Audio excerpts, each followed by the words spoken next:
Hi guys, magandang araw. Flex ko lang. Ito yung tanim namin na broccoli sa trabaho.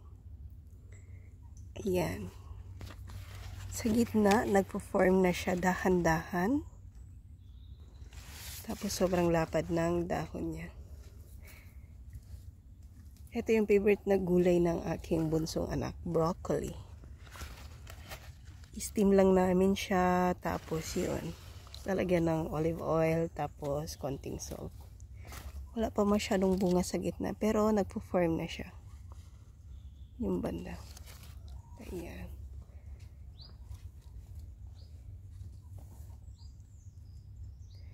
Isang hilera yan, puro broccoli o cauliflower.